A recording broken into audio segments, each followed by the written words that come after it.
Abel, boa noite. Hoje o Palmeiras fez a maior goleada contra o São Paulo em clássicos na história do Allianz Parque e ultrapassou esse rival também em número de vitórias na história do Campeonato Brasileiro. Agora são 701 vitórias na história do Palmeiras contra 700 do São Paulo desde a fundação do Campeonato Nacional. Queria que você falasse da sua leitura do jogo de hoje, um 5-0, como que foi essa preparação do Palmeiras, porque dentro de campo a gente viu um time muito superior, principalmente também na parte física, né? O Palmeiras parecia que tinha 12, 13 jogadores em campo, vencendo praticamente todos os duelos contra o São Paulo. Foi um jogo em que preparámos bem. Esta equipa tem esta capacidade de resiliência muito forte. A verdade é que depois do jogo do Boca tivemos uma quebra muito grande, porque na minha opinião produzimos o suficiente, mais do que hoje, por exemplo, na segunda parte contra o Boca. Infelizmente não conseguimos, só fizemos um golo. Fizemos inclusive mais remates do que hoje, mas o futebol tem destas coisas. Foi uma eliminatória difícil, depois, 2 dias depois, com pouco tempo de recuperação, jogámos contra o Santos. Na minha opinião também um resultado que não foi justo, volto a dizer, pela primeira parte que fizemos, pelo número de oportunidades que falhamos, e o nosso adversário com 3, 4 remates conseguiu fazer 2 golos, ganhou. Isso de facto deixou-nos animicamente difíceis. Foi uma equipa, e é uma equipa que começou o ano a ganhar, e isto é um ano longo, desgastante. Mas é isto, esta equipa é resiliente, fez um belíssimo jogo no último jogo, uma equipa consistente, com muitas oportunidades, com muita chegada à área. Hoje fizemos 6 golos, um deles anulado, com muito volume ofensivo, com consistência defensiva, e é isso. Acho que foi uma vitória justíssima. Abel, boa noite. Para quem gosta desses debates mais teóricos e táticos, né, tem um debate muito extenso sobre jogo posicional e o jogo mais funcional, né? E o Palmeiras, principalmente no ano passado, mas acho que nesse tempo todo, é um bom exemplo de um time que faz um ataque, uma construção mais posicional e que consegue envolver o adversário. Como a gente brinca, jogo posicional não é jogo de pebolim, que o cara fica parado esperando a bola chegar até ele. Tem uma movimentação, mas uma movimentação mais ordenada. Eu sei que não é o caso ainda, mas quando eu vejo um jogo como o de hoje, com o Endrick, que tem essa característica de muita intuição também na movimentação, o Breno se movimentando como movimentou, o Veiga se movimentando de um jeito um pouquinho diferente, e pensando nos moleques que o Palmeiras tem no ataque, Kevin, Luiz Guilherme, eu queria te perguntar como é que você, como técnico, encara a possibilidade de escalar e treinar uma equipe eventualmente mais funcional do que posicional, e se você acha que, considerando os jogadores que o Palmeiras tem, esse novo Palmeiras que surge com a molecada que vem, pode ser esse um caminho para o Palmeiras, para um futuro próximo, fazer um time menos posicional e mais funcional pela liberdade de movimentação para esses caras? Faltou só acrescentar os 3 zagueiros. Foi pena, não é? Vocês estão tão habituados ao 4-2-3-1 que, não é? Estão habituados a isso que até se esquecem. Por exemplo, as 2 equipas que jogaram a Liga dos Campeões, uma jogou em 3-5-2 e o outro, aquele treinador fraco, acho que é o Guardiola, não é? Jogou com 4 zagueiros e 2 volantes, não foi? Mas pronto, é assim, quando ganhas as coisas estão bem, quando não ganhas há que encontrar um culpado, e assim que funciona. Em relação à tua pergunta, eu já vos disse mais do que uma vez, acho que foi desde o 2º, 3º mês desde que cheguei aqui, vão fazer 3 anos, que eu jogo de acordo com os atletas que eu tenho e de acordo com aquilo que eles mostram no treino. Portanto, se tiver que jogar com os moleques, vão jogar com os moleques. Se tiver que jogar com os mais experientes, vou jogar com os mais experientes. Se tiver que jogar com 3 zagueiros, ou com 3 zagueiros. Eu é que sou treinador, eu é que os escolho. E, portanto, dar-lhes os parabéns. Acho que fomos capazes, numa altura difícil, de arranjar uma solução. Vemos o Zé a chegar à área. Tivemos que, em função daquilo que foi as necessidades ao longo do ano, de transformar o Zé num 5. Em função das lesões que tivemos com o Dudu, começámos a ter situações de menos individuais, infelizmente com uma queda de performance que é normal de uma equipa e de um jogador. O nosso ponta do lado direito, que também aos poucos está a começar a voltar outra vez, e nós encontramos as soluções, mas vamos continuar a perder e a ganhar jogos, que é isso que acontece no futebol. Boa noite, Abel. João Quer, do Verdazo. Hoje o Palmeiras foi para o intervalo já vencendo por 3-0, que já era um resultado excelente. E considerando que tem jogo já no sábado contra o Bahia, poderia ter tirado o pé no segundo tempo e se poupado. Mas hoje, além dos 3 pontos, era importante para o time recuperar a moral, recuperar a autoestima e a confiança da torcida, né? Então, eu queria entender como que foi essa conversa no intervalo, se houve algum papo nesse sentido, para que os jogadores voltassem ainda motivados para conseguir ampliar o placar. Obrigado. Olha, desde que eu sou treinador, as minhas equipas podem jogar mal, o treinador pode substituir mal, o treinador pode escalar mal, os jogadores podem jogar mal, mas esforço e dedicação e entrega nunca faltou a esta equipa, em nenhum jogo, em nenhum. Nem contra o Santos, nem contra o Boca, nem em nenhum. Mesmo nas derrotas, lutámos até ao fim. Mas, como te disse anteriormente, a cultura de um país ela não se muda de um dia para o outro, ela muda-se com décadas, com tempo. E eu também não quero mudar nada. Eu quero continuar a aprender, continuar a ser melhor treinador e ajudar os meus jogadores. E é nestes momentos de dificuldade e de resiliência que, na minha opinião, se vê quem são os grandes treinadores e quem são os grandes jogadores. E o resto, a prova é ir para dentro do campo em cada jogo que nós fazemos, dar o nosso melhor, mesmo contra essa turbulência toda, né, contra esse barulho todo, com muitos influenciadores de forma negativa, porque infelizmente é assim. Eu sei que a árvore que dá mais frutos é aquela que nós mais batemos para cair. Nem eu, nem o Palmeiras nos últimos 3 anos estava habituado a perder como perdeu nos últimos, mas isto faz parte não só da história do Palmeiras, ganhou umas e ganhou outras, mas nunca ganhou tanto de forma tão consecutiva. Não sou o que eu digo, são factos. Mas o que mais me enche de orgulho é que, mesmo em momentos difíceis, nós sempre mantemos a união dentro do CT, sempre procuramos trabalhar no sentido de dar a resposta no jogo seguinte. Nem sempre foi possível, em 4 jogos, como te disse, perdemos em cada jogo, mas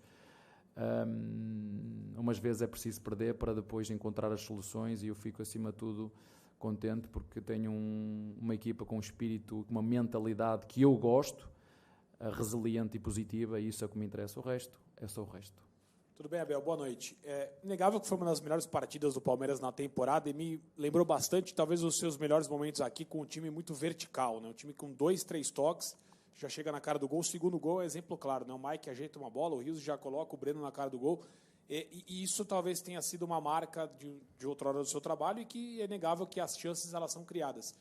Você fala em resiliência, mas eu queria entender, foi alguma coisa diferente que aconteceu, ou as peças que você escolheu para formar esse jogo deixou esse Palmeiras mais vertical e mais agressivo? Eu já disse, eu sei que todos vocês têm um quê de treinador dentro de vocês, não é? Querem ser todos treinadores, têm todas grandes ideias, não é? Gostam de escalar as equipas, os times, na vossa cabeça funciona sempre, não é? De contra o Boca devíamos ter jogado, mas nós jogámos na segunda parte contra o Boca como devíamos ter jogado, segundo vocês. Nós jogámos contra o Santos como devíamos ter jogado, como vocês disseram, e perdemos. E a seguir jogámos contra quem? Que perdemos 4 seguidas. Grêmio. Atlético Mineiro, com as vossas ideias, entre aspas, e perdemos na mesma. Portanto, é mais fácil estar com o microfone na mão e falar o que quero do que estar aqui.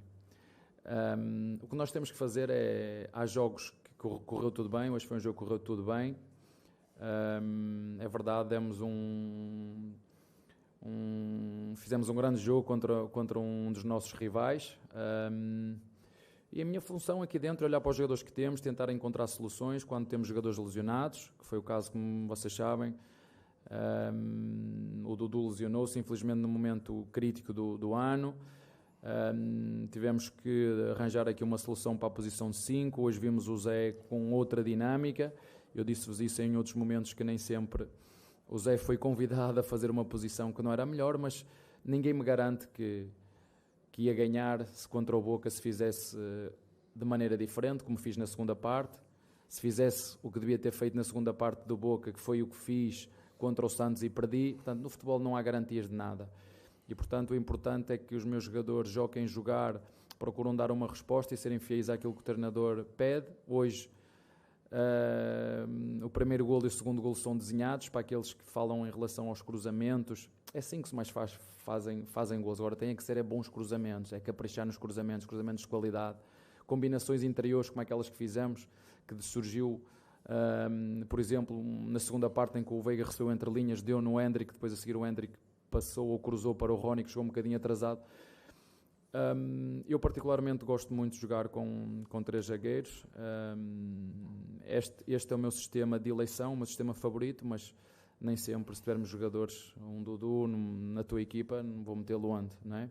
Temos que nos ajustar aos jogadores que temos. Portanto, fico feliz por os meus jogadores entenderem e por terem mente aberta de perceber que 3 zagueiros pode ser uma equipa altamente agressiva, uma equipa altamente vertical, uma equipa altamente ofensiva, como foi. Nos últimos 2 jogos com 3 zagueiros fizemos 7 golos, não sofremos nenhum. E vamos continuar a fazer o nosso trabalho.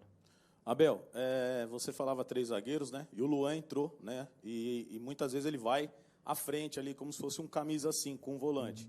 Primeiro, essa sustentação que ele te dá para liberar o Zé, para encostar com o Veiga.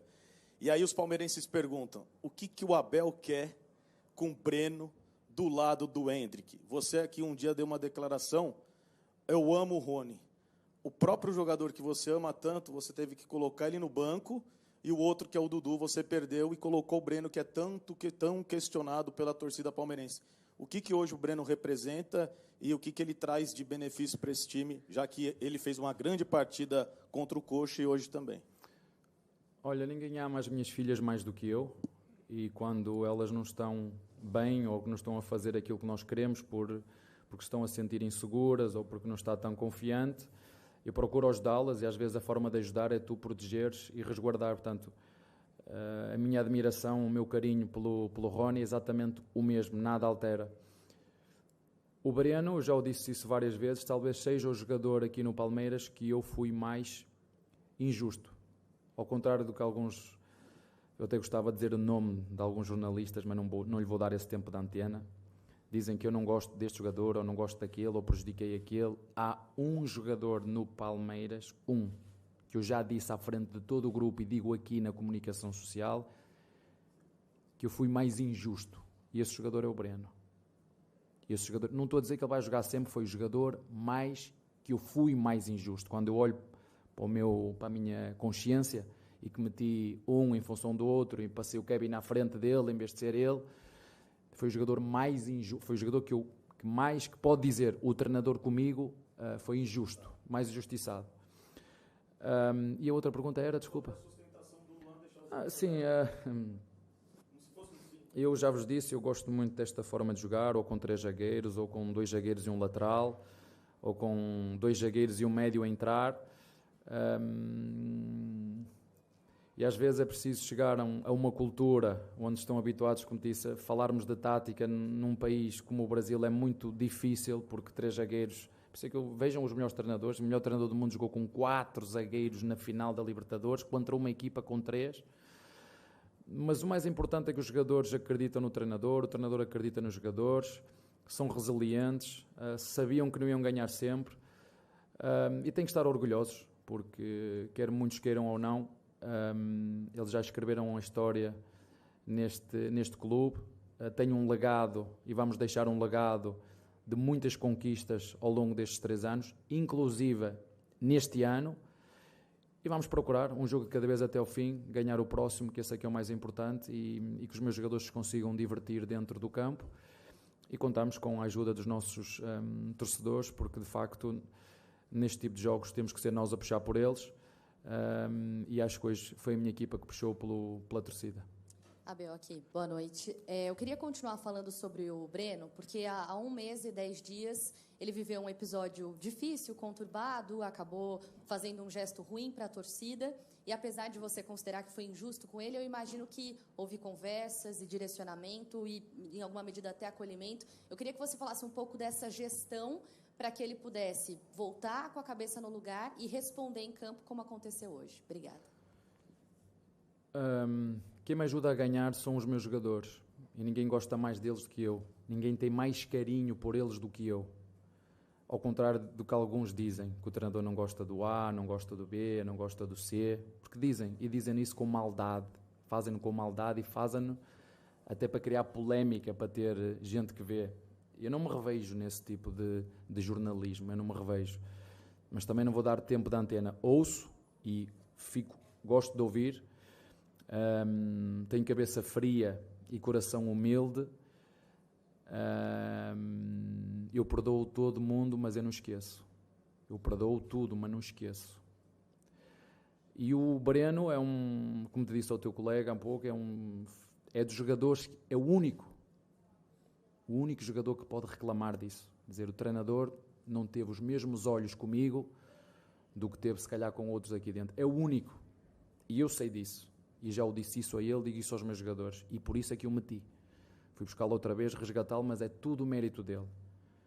Tudo o mérito dele. E, infelizmente, nós, na sociedade em que vivemos, é mais fácil crucificar ou arranjar um culpado como um jogador. Parece que matou alguém, parece que fez um crime ou assaltou alguém.